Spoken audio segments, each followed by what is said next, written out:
Hi everyone and welcome to a new episode of Days Podcast along with a new video. I want to thank you guys so much for liking, subscribing, viewing, watching, and listening. I truly appreciate it. We will be doing exclusive episodes, I should say. I wanted to say exclusives, but of course, no. There are episodes and videos alike, and they all get posted and shown simultaneously. So I need to not say exclusives as if it's just one big thing. It's multiple things. So yes, I want to make sure that I give you guys all of what needs to be given as we continue to go on this never-ending journey of information and things to know. Okay, so again, thank you. I wanted to continue with free content, and we are going to talk about My Heart, which is the debut studio album by Donell Jones. It was released by LaFace Records and Arista Records on June 4th, 1996 in the United States after the dissolution of his group Porsche. Jones turned to songwriting and production, writing songs for R&B group Jade for their 1994 second album Mind, Body, and Song, as well as co-writing for Usher's self-titled debut album in the same year. Okay, so Donell been around for over 30 years, and we will talk about Usher a bit too over time. And if you haven't checked it out, I did talk about Jade's debut album, and I will talk about Mind, Body, and Song as well too.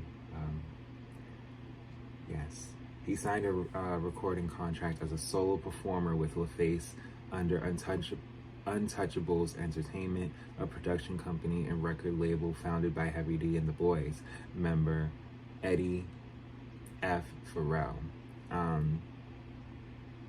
Most of the album was produced by Jones with additional help from Farrell's Untouchables Entertainment production team. The album featured 3 singles, including In the Hood, Knocks Me Off My Feet, and You Should Know. Okay, so the album is over an hour long, and next year it'll be 30. And if you guys haven't already, I already talked about Donell Jones as far as where I want to be and his albums up until Journey of a Gemini. Yeah. So if you guys want to check out those albums and episodes alike, they are there. And if anything, they should be after this, right? So it could be in order. But yes, in a retrospective review, AllMusic had said not only does Jones write the songs and sing them on his debut album, he also produces the album and programs both the drums and keyboards. Now that's important. Thus, comparisons to Wonder, Stevie Wonder, are somewhat inevitable, especially because Jones sings with a similarly soothing tone of voice. His later albums show him growing as an artist, but here you see Jones first blossoming. And that, the way that, you kind of see a lot of people kind of come out, this was different because, a lot of times record labels or even just people themselves don't always feel as confident to kind of just do things all them. Prince said, fuck it, I'm doing the instrumentation, the writing. There's people out there that there's only so many that you can say do it all. I mean, down to the beat, like to the first beat, matching different synthesizers, all that. There's only so many people that do that. A lot of times you will have people that, may need assistance. It's not bad to have assistance. Our favorite artists get assistance on certain things, but there's only that rare artist that really comes out and all you see is them. It's not whether they had anything more to put on. All you see is them. Everything they did is themselves. The beat, the aesthetic, everything. They don't need no help from no fucking body. They came out just as themselves. All they had is a guitar, or all they had was just a keyboard, just themselves. And you just don't see that no more. Everything is use and take and give and take and give and take. Everything is always just a grab and not. And no. What about excluding? What about just the ambience of it all? This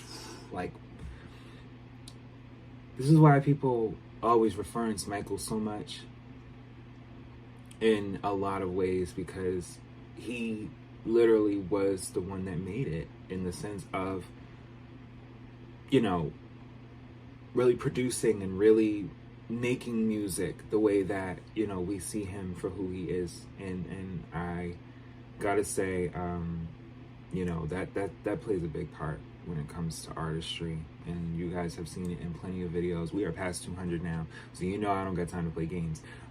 You've seen it in plenty of videos where I have explained, yeah, like, if you're doing it yourself, it's more rewarding. When you have other people coming out to do this for you, or doing other things for other people, you're losing sight of everything that you kind of wanted to craft to kind of make you, because everything got to be attached to everybody. Everything in the end has to reflect on everything, and it's just like, well, you know. So I will be living proof, if I have to say I've had a few rebrands, you know, but this right here, this day podcast right here, there wasn't much to rebrand. I came out. I said, hey, I'm talking. I want people to know who I am, and I want people to know that this is a safe space that I've always wanted to create, and to be able to talk about many things. So, going back to the first 30 seconds, thank you guys so much for listening. But besides the point, yes, Donell Jones has come a long way. Track 1 is In the Hood, Players version. Track 2 is Knocks Me Off My Feet. Track 3, No Interruptions. Track 4, Waiting on You. Track 5, I Want You to Know. Track 6, My Heart. Track 7, Yearning. Track 8, Wish You Were Here. Track 9, All About You. Track 10, You Should Know. Track 11, Natural Thing. Track 12, Believe in Me. Track 13, In the Hood Remix. Track 14, Don't Cry. And track 15, The Only One You Need. There were a few samples.